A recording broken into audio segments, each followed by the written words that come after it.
شر الکسب ثمن الکلب، بدترین کمائی کتے کی کمائی ہے۔ یہ کہہ رہا ہے کتے کے کارخانے فارم ہاؤسز بنا لو، کتے کے فارم ہاؤسز بنا لو۔ نبی پاک فرماتے ہیں بدترین کمائی کتے بیچنے کی کمائی ہے۔ یہ صاحب کہتے ہیں کاروبار کر لو، ابھی ان کا میں پوسٹ مارٹم کرتا ہوں۔ پھر فرمایا شر الکسب مہر البغی، رقاصہ کی کمائی بھی بدترین کمائی ہے۔ ایک چیز اور ارشاد فرمائی، وہ آپ سب کے ساتھ ہے، میں بھی اس کے ساتھ شامل ہوں۔ فرمایا وَقَسْبُ الْحَجَامِ حرام، پچھنے لگا کر خون نکالنے والے کو پیسے دینا بھی حرام ہے، پیسے دینا بھی حرام ہے، اس کا خون بیچنا بھی حرام ہے۔ اب یہ کیسے ہے؟ یہ بڑا اہم مسئلہ ہے، سب میں پریشانی ہو گئی۔ یا آپ بوتل خون کی دیتے ہو نا، اس کو کبھی بیچنا نہیں۔ انسانی خون کی کوئی قیمت نہیں۔ یہ تو تمہارا وزیر اعظم بھی کہتا رہا میری کوئی قیمت نہیں، یہ تو وہ بھی کہتا رہا ہے۔ انسان کی کیا قیمت ہو سکتی ہے؟ اس لیے فرمایا انسان کبھی اپنا خون نہ بیچے، اس کے خون کو اگر بیچا تو وہ کمائی حرام کی ہے۔ اور یہ نبی علیہ السلام نے ایک سے پچھنے لگوائے، اس کو پیسے دیے اور ساتھ کہا یہ خون پھینک دو، اس خون کو بیچنا نہیں ہے، خون کی کمائی کوئی نہیں ہے۔ اس سے یہ محدثین نے نکالا ہے کہ جو آپ سے یہ ڈاکٹر جو خون نکالتے فیس لیتے ہیں، یہ وہ فیس لینا جائز ہے، لیکن خون کو آگے بیچنا، جیسے آپ کہتے ہیں او پازیٹیو چاہیے، بی پازیٹیو چاہیے، کوئی چودھری صاحب کھڑے ہوئے میں خون دیتا ہوں لیکن 20,000 روپے چاہیے، یہ حرام ہے۔ انسانی خون فروخت نہیں ہو سکتا، کتے کے پیسے حرام، انسانی خون کی فروخت حرام۔ تو یہ تو کہیں نہیں بکتا، میں نے دیکھا خون بک رہا ہو انسان کا، تو کتا کیسے جائز ہو گیا؟ ان مولوی سے پوچھو تمہارا دین تنگڑ بتنگڑ کیوں ہے؟ سیدھا دین بتاؤ۔ یہ ایک ہی حدیث میں 3 چیزیں بتائی ہیں، پہ تینوں حرام یا تینوں حلال کر دو۔ پھر ایک اور حدیث میں آپ کو سناتا ہوں، بڑی مزیدار حدیث ہے۔ آپ بھی اسی دنیا میں رہتے ہیں، میں بھی رہتا ہوں۔ آپ نے دیکھا ہوگا گلی میں کتا نظر آؤ نا، ہمارے بچے پیچھے بھاگتے پتھر اٹھا کے، ہے نا سب کے ساتھ ماجرا، سب کے ساتھ یہ ماجرا۔ ہمارے بچے، ہم تو کہتے ہیں ہم بڑے ہو گئے اب گھٹنے جواب دے گئے، لیکن ہمارے بچوں کو شوق ہوتا ہے پتھر اٹھا کے بھاگتے ہیں۔ یہ سنت نبوی طریقہ ہے، یہ فطرت انسانی ہے، فطرت انسانی ہے۔ حضرت عبداللہ ابن عمر رضی اللہ تعالیٰ عنہ جب کسی کتے کو دیکھتے پتھر اٹھا کے مارنے بھاگتے، یہ عمر فاروق کے بیٹے تھے۔ انس بن مالک کے بارے میں آتا ہے، رافع بن خدیج کے بارے میں آتا ہے، اور دیگر صحابہ کے، جابر بن عبداللہ انصاری کے بارے میں آتا ہے کہ جب کسی کتے کو دیکھتے اس کو مارنے بھاگتے۔ پھر نبی علیہ الصلوۃ والسلام نے صحیح حدیث ہے 4016 نمبر، فرمایا قال امر رسول اللہ بقتل الکلاب، کتوں کو مارنے کا حکم دیا۔ اور یہ مفتی صاحب کیا فرما رہے ہیں؟ خدائی مخلوق ہے نہ مارو، یہ فرما رہے ہیں نبی علیہ السلام کیا فرما رہے ہیں؟ کتا جہاں دیکھو مار دو، کتا دیکھو مار دو۔ اور مفتی صاحب اللہ کی قسم یہ مفتی اس فتوے کی وجہ سے اسلام سے بھی خارج ہو جائے گا، اس لیے کہ کتنا واضح لفظوں میں موجود ہے۔ اگر اس نے مسلم شریف کی کتاب پڑھی ہوتی ایسی بات کرتا، ٹی وی چینل پہ بیٹھ کر کرتا۔ یہاں واضح لفظوں میں کیا فرمایا؟ عبداللہ ابن روایت کرتے ہیں، فرمایا ہمارا رسول اللہ بقتل الکلاب، کتوں کو مارنے کا حکم ہے، حکم امر دیا۔ فارسل فی اقطار المدینہ، ہائے ہائے ہائے ہائے اے قلب مدینہ، اے مدینے دے کتے، فرمایا اللہ کے نبی صلی اللہ علیہ وسلم نے لوگوں کو بھیجا اقطار المدینہ، مدینے کے محلوں میں جہاں کتا ملے قتل، جہاں کتا ملے قتل۔ اور یہ کہتے ہیں اسی مدینے دے کتے اتنے تو مار دیتے ہیں، مدینے میں تو کتے مار دیے، ایک بھی کتا نہیں چھوڑا۔ پھر کسی نے آ کر رسول اللہ صلی اللہ علیہ وسلم سے کہا یا رسول اللہ من البادیہ جاءت امرا من البادیہ، ایک عورت دیہات سے آئی ہے، براڑی سے آئی ہے، سندھی میں براڑی کہتے ہیں، وہ ادھر ایک سندھی تھا یار وہ غائب ہو گیا، براڑی کہتے ہیں دیہات، گوٹھ، گاؤں۔ فرمایا ایک عورت دیہات سے آئی ہے، اس کے ساتھ کتا آیا ہے، اس کے ساتھ آپ کو پتہ ہے دیہاتوں میں گاؤں میں اور کتے چلتے ہیں، اور کتا ویسے بھی وہ کتے کی مثال دیتا ہوں جس کتے کو رکھنا جائز ہے۔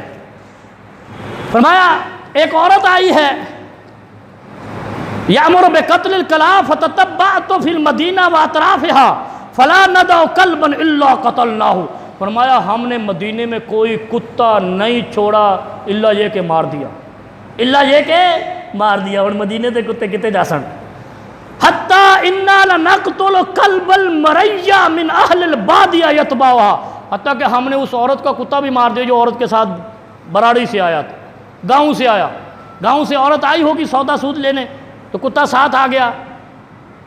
حضرت عبداللہ ابن عمر فرماتے ہم نے وہ کتا بھی مار دیا۔ اور یہ خبر نبی علیہ السلام کے پاس گئی، نبی علیہ السلام نے کیا فرمایا، ذرا غور کریں۔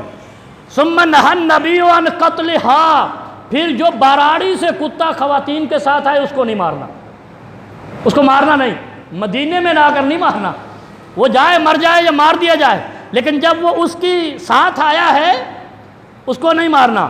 علیکم بالاسود البہیم ذی النکتتین فانہ شیطان، اسود کہتے کالے کو، کہا جو کالا کتا ہے اور دو نکتوں والا ہے، آنکھ کے اوپر نکتے ہوتے ہیں، جب دیکھتا ہے بڑا خوف سا آتا ہے، اس کو نہیں چھوڑنا، اس کو نہیں چھوڑنا۔ مدینے سے سارے کتے مار دیے، جو براڑی سے آئے عورت کے ساتھ اس کو نہیں، جو مرد کے ساتھ آئے مار دینا ہے، کیونکہ اس کے لیے حکم ہوئی ہے، جو عورت کے ساتھ آئے اس کو نہیں مارنا۔ پھر فرمایا کبھی کالے کتے کو نہیں چھوڑنا، یہ بھی صحیح مسلم کی حدیث ہے 4020۔ پھر آگے اسی طرح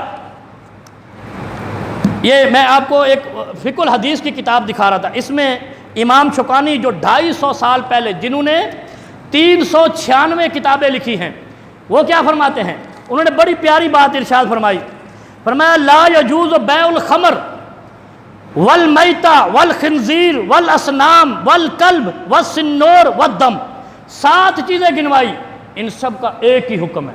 فرمایا شراب بیچنا، شراب کی کمائی حرام ہے، والمیتہ مردار مر گیا جانور، تو کسائی کیا کرتے ہیں، یہ آپ کے پاکستان میں تو چلتا ہے نا، مرے ہوئے جانور کو بیچنا شروع کر دیتے ہیں، فرمایا مرے ہوئے جانور کو فروخت کرنا حرام ہے، وہ پکڑ لیتے ہیں فوڈ ڈپارٹمنٹ والے، چلو یہ تو پکڑے جاتے ہیں۔ والخنزیر، خنزیر کا کاروبار مسلمان پر حرام ہے۔ والاصنام، ہائے ہائے ہائے ہائے، درباروں کا کاروبار حرام ہے۔ امام شوکانی لکھتے ہیں حدیث پاک سے آیا، کیا فرمایا، والاصنام، قبریں بنا کر اس پہ پیسے لینا حرام ہے، بتوں کی خرید و فروخت حرام ہے، سیل پرچیز حرام ہے، صحیح حدیث ہے بخاری مسلم کی، بت فروشی، بت کو خریدنا بیچنا یہ حرام ہے۔ اور والکلب، کتے کو بیچنا، کتے کے پیسے لینا حرام ہے۔ والسنور، بلی کو بیچنا، بلی کو لینا یہ حرام ہے۔ والدم، اور وہ خون جو میں نے بتایا، بوتل خون کی، خون کا کاروبار کرنا بھی حرام ہے۔ یہ 7 چیزیں بنتی ہیں جو حدیث میں آئی ہیں۔ پھر اس میں جابر ابن عبداللہ انصاری رضی اللہ تعالیٰ عنہ ایک بڑی روایت لائے ہیں جس سے تخصیص ہوتی ہے تاکہ کوئی مولوی مفتی بھول نہ جائے۔ فرمایا نہا رسول اللہ عن سمن الکلب الا کلب صید، خالد صاحب غلط فہمی نہ رہ جائے، کتے کی کمائی حرام ہے سوائے شکاری کتے کے۔ شکاری، یہ جو گلیوں میں پھر رہے ہیں یہ شکاری ہیں، اور مفتی صاحب نے تخصیص بھی نہیں کی کہ شکاری کتا رکھ سکتے ہیں، صرف شکاری کتا، یہ فوجی کتے آپ نے دیکھے ہوں گے، پولیس کے کتے ہوتے ہیں، یہ بندوں کو ڈھونڈنے کے لیے ہوتے ہیں، بموں کو ڈھونڈنے کے لیے ہوتے ہیں، ان کتوں کا کاروبار ہو سکتا ہے۔ ان کو بیچتا کون ہے، چائنا کو کون دے گا کھانے کے لیے، ان کو تو سکھانے پہ سالوں لگ جاتے ہیں۔ اس کا مطلب ہے مفتی کی یہ منشا نہیں تھی۔ اب اگر جھوٹ بول دے سن کے تو الگ بات ہے کہ میری منشا وہ، اور شکاری کتے تو خریدے جاتے ہیں، بڑی مشکل سے ملتے ہیں، سکھائے بہلائے جاتے ہیں جیسے طوطے کو سکھاتے ہو۔ فرمایا صرف کلب صید، شکاری کتے کو خرید و فروخت کر سکتے ہو، اس کی کمائی حلال ہے، اس کے علاوہ کسی کتے کی کمائی حلال نہیں ہے۔ یہ میں نے آپ کو احادیث مبارکہ سے، اچھا اس میں جیسے میں نے 10 احادیث کی کتابیں آپ کو بتائی، اسی طرح سارے محدثین کا اتفاق ہے۔ اچھا سارے محدثین کا تو ہے، اب اماموں کو کیا کریں، امام مالک، امام شافعی، امام احمد بن حنبل کا بھی اتفاق ہے کہ کتے کا کاروبار نہیں ہو سکتا سوائے شکاری کے۔ صرف ایک امام رہ گئے، کیڑے، جڑے عراق چوں آئے، جو عراق سے آئے، عراق کی، میں نے کہا نا عراق کو سیل کر دیا جائے، مسلم امت ایک جگہ پہ کھڑی ہو جائے گی۔ عراق سے جو امام آیا اس نے کہا کتے کا کاروبار جائز ہے، اس کے علاوہ پوری شریعت اسلامیہ کے اندر محمد الرسول اللہ صلی اللہ علیہ وسلم کی صحیح احادیث کی روشنی میں کتے کا کاروبار حرام ہے، اس کی کمائی حرام ہے۔ پھر ایک محترم نے ایک اور بات ارشاد فرمائی، وہ یہ فرمائی کہ طیب ہے اور حلال ہے، طیب ہے اور حلال ہے، یہ حدیث نمبر ہے 412 صحیح مسلم۔ اللہ کے نبی، یعنی اللہ کے نبی صلی اللہ علیہ وسلم کے واضح لفظوں کی مخالفت کو جرأت مند ہی کر سکتا ہے، واضح لفظوں کی، واضح حکم کی مخالفت کوئی اسلام سے باغی ہی کر سکتا ہے، اسلام کو ماننے والا نہیں کر سکتا۔ اس نے کیا فرمایا؟ کتے اگر چائنا کو بیچیں گے تو جو آپ منافع کمائیں گے وہ طیب اور حلال ہے۔ ویڈیو کلپ میرے پاس موجود ہے، میں ان کے لفظ آپ کو سنا سکتا ہوں، کتنی جرأت کی ہے۔ اس نے کہا ہے کہ جو کمائی آئے گی اور فاحشہ کی کمائی آئے گی تو اولاد فاحشہ ہی پیدا ہوگی، گندیاں دے بچے گندے ہی ہوندے نے تے کتیاں دے بچے بھی کتے ہی ہوندے نے تے کتے دی کمائی کھان والے پھر اگے کی ہوندے نے، یہ آپ کو پتہ ہے۔ پھر آگے کیا فرمایا؟